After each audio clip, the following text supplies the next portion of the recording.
안녕하십니까 여러분, 인서입니다. 최근에 스즈메의 문단속이 1위를 하고 있습니다. 스즈메의 문단속은 보셨나요? 봤습니다. 정말 재밌게 봤습니다. 정말 재밌게 봤고요. 극장에서 2D 애니메이션 되게 오랜만에 보는 거거든요. 2D의 맛이 있다, 확실히. 신카이 마코토 감독 작품이잖아요. 제 총평은 그렇습니다. 감독으로서 완숙했다. 완숙된 작품이다. 재미, 스토리텔링, 작화, 연출, 카메라웍, OST의 사용처, 모든 것이 진일보되어 있다. 신카이 마코토 감독이 이제 초속 5cm로 처음에 데뷔를 하고 언어의 정원도 만들고 너의 이름은 날씨의 아이까지 이어져서 이번 작품이 됐잖아요. 하면서 점점 발전하는 느낌이 많이 들어서 굉장히 완숙했다는 표현을 꼭 쓰고 싶었어. 근데 진짜 이 사람은 하늘에 대해서 정말 진심인 사람인 것 같아. 그러니까 하늘, 구름, 우주, 별, 은하 이런 것들의 표현이 2D로서 뽑아낼 수 있는 가장 아름다운 장면을 잘 뽑아내지 않았나 싶습니다. 아니 이게 우리가 봤던 거야. 너의 이름은에서도 날씨의 아이에서도 봤던 건데도 다시 그 스크린 화면으로 보니까 빨려 들어가는 매력이 있었어요. 낭만이 있어요. 낭만 있는 작품이었습니다. 제일 마음에 들었던 부분은 뭐였을까요? 저는 일단 연출적인 부분으로는 문 닫을 때 열쇠 딱 넣고 팍 돌리잖아요. 대사하면서 이게 애니메이션의 맛이다. 그 호쾌함이 있지 않나요? 그 기술 쓰는 느낌으로 해가지고 다들 찌어다 돌려드릴지어다 하고 딱 닫잖아요. 그런 평범한 장면인데 되게 임팩트 있고 주문을 외우고 화려한 이펙트와 함께 그 성우들의 연기합이 팍 하고 펑 사라지잖아요, 미미지들이. 그런 부분이 이게 애니메이션의 맛이다. 영화적으로는 구현하기 좀 힘들잖아요. 그렇죠. 사람이 그렇게 하면 안 되죠. 파워레인저 돼요, 파워레인저. 그렇죠. 특촬물이 돼버려요. 장르가 좀 달라지니까.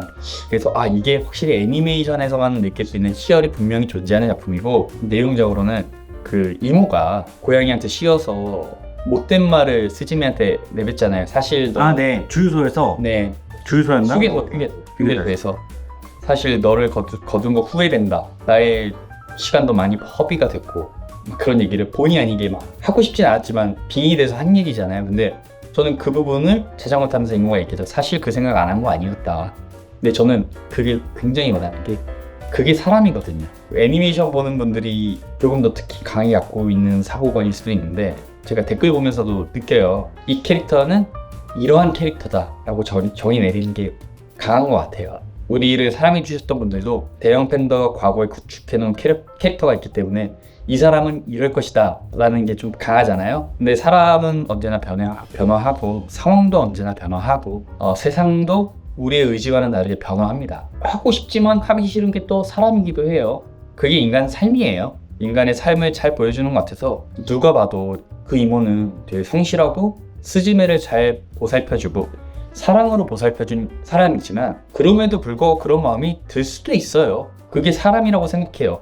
그 부분이 인상 깊게 다가왔고 인연이 있기 때문에 사람인 거다. 그렇죠. 사람이기 때문에 그런 생각을 할 수도 있고 당연한 거다. 스즈메의 문단속은 어떤 이야기를 하는 작품이라고 생각했어요?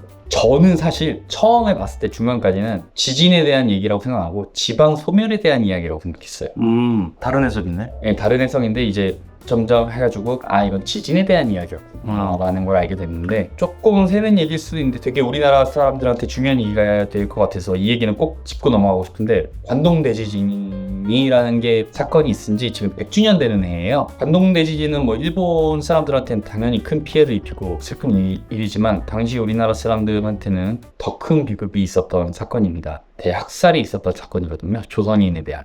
일제히. 그래서 이게 100주년이 되는 해라 가을 한 9월 달쯤에 일어났던 지진일 거예요. 많은 역사단체들이 이 사건을 재조명하고 있으니까요. 여러분들도 좀 많은 관심 가져주셨으면 좋겠습니다. 그 영화 박열에 나온 내용이 이 내용이에요. 그렇죠. 그냥 넘어갈 수는 없는 사건이다라는 건 인지해 주시고 스즈메의 문단속에서는 이 사건을 예민하게 다루지 않아요. 그래서 우리가 보기에 불편하게 다루진 않아요. 근데 보면은 관동 대지진 이런 역사가 있었어. 이 정도만 제가 일단 얘기를 하고 싶습니다. 이것도 기회가 되면 따로 다룰 수 있는 시간이 있었으면 좋겠어요. 또 제가 얘기하고 싶은 부분들이 있습니다. 일단 음악 레드인프스랑 또 같이 했죠. 근데 이번에 좀 색깔이 많이 달라진 것 같아요. 그 미미즈가 나오는 씬에서는 제가 그 음악을 듣고 연상되는 씬들이 게임이 있었어요. 니어 오토마타 시리즈가 생각 많이 났습니다.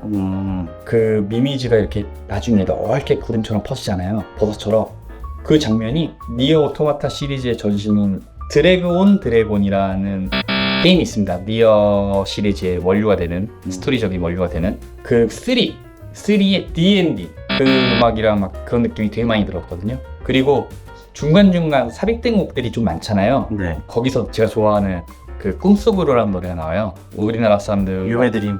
예, 그쵸.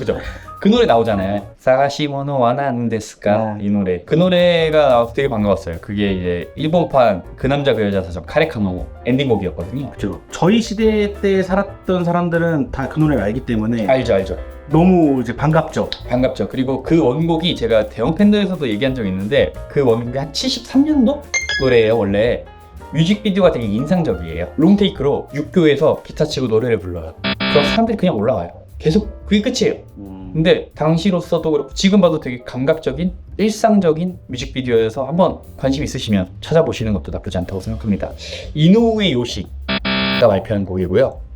이 노래 굉장히 히트친 노래입니다. 아니 그것뿐만 아니라 그와 간 남자의 사장에서도 엔딩에 책상들 있고 빈 교실들로 그 나오잖아요. 이렇게 롱테이크로 쭉 따라가는 맞아요. 그 앵글이 참 멋있죠. 그 느낌이 그 원곡의 뮤직비디오 그 느낌이. 메시지는 뭐라고 생각해요? 아픔을 딛고 나아가자. 스즈메가 어린 스즈메를 보면서 마음속에 마무리를 짓지 못하고 있었던 자기 자신에 대한 문단속을 하고 나오잖아요. 그런 부분들이 아마 작품의 주제 내용이지 않았을까.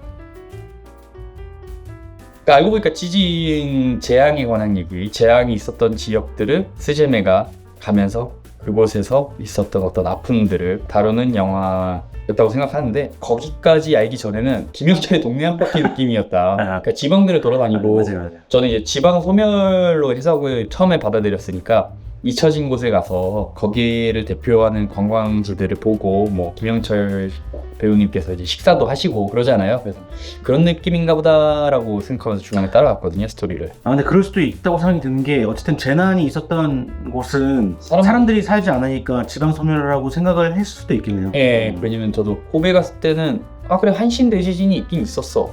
되게 우리나라에 유명한 사진이 있어요. 그 신기사에 그 고속도로가 탁 이렇게 넘어져 있는 사진. 딱 각인돼 있는 사진이 있어서 설마 지진에 대한 얘기인가? 거기까지 갔을 때 그때부터 해가지고 지진에 관한 이야기구나 라고 느끼게 됐죠. 거기 보면은 제가 이제 지방 소멸이라고 느낀 부분들 스즈메가 오니까 손님들이 많아졌네? 원래는 손님이 바쁘지 않은데? 이런 얘기들 많이 하잖아요. 고베 지역에 있었던 그 온천 료칸도 그렇고 두 번째로 갔던 바 같은 곳에서도 그렇고 그게 아마 일본의 거품 경제 시절, 버블 경제 시절을 얘기하는 것 같은데 우리가 다음 편에서는 그 얘기를 합시다. 대형 팬들에서도 그렇고 많은 일본 컨텐츠를 다루는 모든 유튜버들이 일본 버블 경제 시절에 만들어진 작품이다. 이거는 일본 버블 경제에 대한 향수가 있는 작품이다. 이런 얘기 많이 하잖아요. 그럼 과연 이 일본 버블 경제는 무엇인가? 이런 부분에 대해서 좀 집중해서 얘기하고 싶습니다. 지방 소멸에 관한 것도 지금 한국 사회가 겪고 있는 문제거든요. 당면한 과제죠. 예,